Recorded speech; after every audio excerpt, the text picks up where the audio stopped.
আসসালামু আলাইকুম। আপনারা যে ব্রিজটা দেখতে পাচ্ছেন এটা হচ্ছে পট্টি ব্রিজ, ঘোষারহাট উপজেলার একটি ব্রিজ। ওই পাশে হচ্ছে আপনার শরীয়তপুরে ডামুড্ডা, শরীয়তপুর জাজিরা অবস্থিত। ব্রিজটি মানে খুবই নিম্নমান অবকাঠামো, অনেক নিচু একটি ব্রিজ, যার ফলে আপনার প্রতিনিয়ত এই ব্রিজের জন্য অনেক দুর্ঘটনা ঘটে। এই পট্টি হাটুরিয়া ঘোষারহাট উপজেলার মানে অনেক সুন্দর একটা উপজেলা। এখানে আপনার যাত্রীবাহী নৌযান চলাচল করে অনেক বছর যাবত, বলতে গেলে আজ থেকে প্রায় 30 থেকে 35 বছর যাবত যাত্রীবাহী নৌযান চলাচল করে। প্রথম সে কাঠভাটির স্টিমার চলাচল করতো, তারপর আপনার ছোটো ছোটো ট্রলার চলাচল করতো, পর্যায়ক্রমে আস্তে আস্তে কালের পরিক্রমায় এখন বড় বড় জাহাজে চলাচল করে। তো দেখেন, আমি এটা আপনার ভিউটা, চারপাশের ভিউটা একটু দেখাই, তাহলে বুঝতে পারবেন।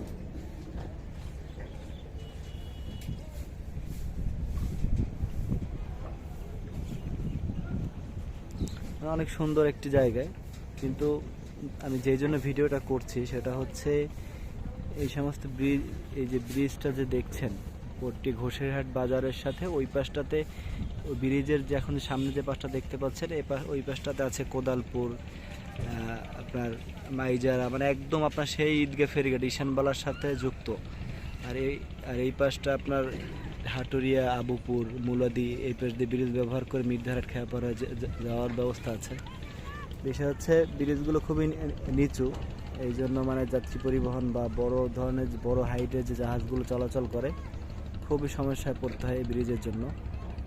তো আমি মনে করি খুব দ্রুত এই রকমের সমস্যাগুলো যদি লাঘব করা যায়, সেক্ষেত্রে আমরা যারা জাহাজ অপারেট করি, জাহাজ চালাই, আমাদের জন্য অনেকটা চলাচল সুবিধা হবে।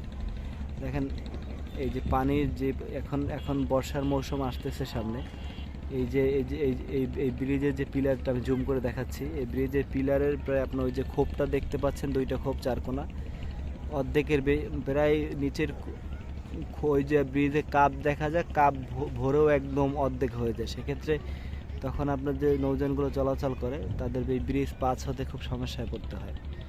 এরকম আরেকটা ব্রিজ আছে, আমি পর্যায়ক্রমে আপনাদের সামনে এই রুটের যত সমস্যা আছে সব সমস্যার সামনে আস্তে আস্তে নিয়ে আসবো।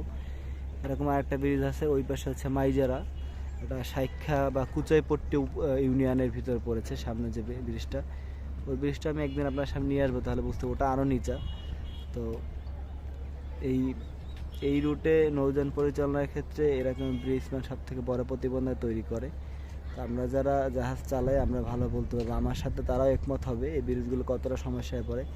বিশেষ করে আপনার বর্ষার যে মৌসুম, সেই মৌসুম বেশি সমস্যা হয়। তো এমনিতে এই যে আপনার রুট, এই যে আপনার হাটুরিয়া, তারপরে এই যে পট্টি, ডামুড্ডা, ঈশানবালা, তারপরে কোদালপুর, এই নদীটি মানে এই যে নদী বা এই যে নৌপথ, এই পথটা খুবই সুন্দর।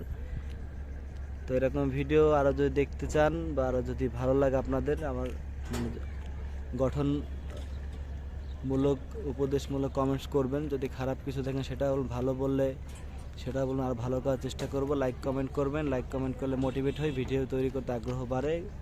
ভিডিওটি ভালো লাগলে চ্যানেলটি সাবস্ক্রাইব করবেন। আসসালামু আলাইকুম।